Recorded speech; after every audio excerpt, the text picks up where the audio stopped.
जैन धर्म की सबसे प्रमुख किताब है। जैन धर्म में महावीर स्वामी की मृत्यु के बाद यहाँ पे दो उनके सबसे प्रमुख शिष्य थे। एक का नाम था भद्रबाहु, एक का नाम था स्थूलबाहु। एक का नाम था भद्रबाहु, एक का नाम था स्थूलबाहु। तो इनके दो सबसे प्रमुख शिष्य थे। महावीर स्वामी के दो सबसे प्रिय शिष्य भद्रबाहु और स्थूलबाहु, भद्रबाहु तथा स्थूलबाहु। अब ये सब चीज ठीक ठाक चल रहा था। इसी बीच गड़बड़ ये हो गया कि मगध का जो साम्राज्य था, मगध का जो क्षेत्र था, यहाँ एक भीषण अकाल पड़ गया।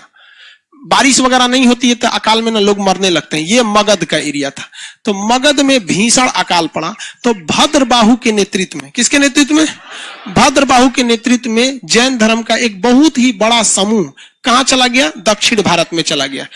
कहां चला गया? दक्षिण भारत में चला गया। किसके नेतृत्व में? भद्रबाहु के नेतृत्व में। तो यहां चले गए भद्र। भद्र मतलब अच्छा या खराब? अच्छा होता है रे बबुआ। अभद्र माने खराब होता है।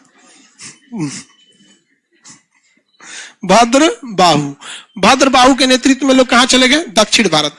जबकि इसी जैन धर्म का एक बहुत बड़ा हिस्सा जो स्थूलबाहु के नेतृत्व में था, वो कहां रह गया? मगध में ही रह गया।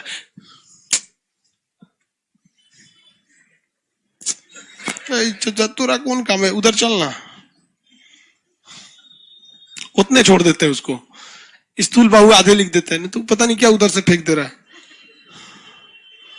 सब हमको सिस्टम ज्यादा पता नहीं है, हम काम लायक चीज बस इसमें जानते हैं। उसमें से क्या निकल रहा है? इधरों कुछ टच उच करते हैं तो इधरों से कुछ निकल जाता है। देखिए क्या है, नीचे से कुछ करेंगे तो ये कुछ दे देता है। निकल जाओ, इधर से नहीं है। एक स्थूलबाहु के नेतृत्व में कहां रह गया? मगध में। दूसरा कहां चला गया? भद्रबाहु के। इसमें एक बहुत बड़ा विवाद हो गया। विवाद ये हुआ कि भाई ये लोग एक अलग विचारधारा को रखने लगे कि भाई जब आपने कहा है कि हमें मेरे जीवन का सबसे मुख्य उद्देश्य क्या है? मोक्ष की प्राप्ति यानी कैवल्य, और कैवल्य प्राप्ति के लिए कठोर रास्ता ही अपनाना चाहिए और संलेखना विधि को अपनाना चाहिए। तो जब प्रकृति ने खुद यहाँ पे कठोर व्यवस्था दे दिया है, अब अकाल आ गया, तो आप भाग क्यों रहे नीचे? तो भद्रबाहु के नेतृत्व में बहुत से लोग चले भी गए थे, क्योंकि उनका कहना था कि हमें अभी क्या चाहिए भैया? Knowledge, faith, character. अभी हमें और ज्ञान चाहिए और ये सब चाहिए, उससे पहले संलेखना नहीं लेना है। इन्हीं के साथ चले गए थे मगध के राजा भी। मगध के राजा चंद्रगुप्त। चंद्रगुप्त, अच्छा ये बताइए, चंद्रगुप्त मौर्य की मृत्यु कहां हुई थी? कहां हुई थी? कर्नाटक के कहां? बोला। तो यहां इसी के सब मौर्य, ये चंद्रगुप्त मौर्य किसके नेतृत्व में चले हैं? भद्रबाहु के। और ये कहां चले गए? मगध में आ गए, सॉरी कर्नाटक में। और यही कर्नाटक में इनकी क्या हो गई थी? मृत्यु हो गई। कर्नाटक में एक पर्वत है श्रवणबेलगोला। श्रवणबेलगोला में मगध के राजा किसकी मृत्यु हुई? चंद्रगुप्त मौर्य की। और यहां यह का अकाल 12 वर्ष तक पड़ा था। कितने वर्ष तक? 12 वर्ष। 12 वर्ष बाद जब अकाल खत्म हुआ तो इन्हें संदेशा आया कि वहां अकाल खत्म हुआ है। तो ये लोग जब वापस गए तो इन दोनों में एक बहुत बड़ा विवाद हो गया था। दोनों में बहुत बड़ा विवाद हो गया था। तो ये लोग निर्वस्त्र रहने लगे, अब वो लोग कौन धारण के लिए? सफेद वस्त्र धारण कर लिए। और यहीं से जैन धर्म में पहला विभाजन चालू हुआ। एक जो निर्वस्त्र रहते थे उन्हें कहा गया दिगंबर, वो कोई कपड़े वगैरह नहीं पहनते थे।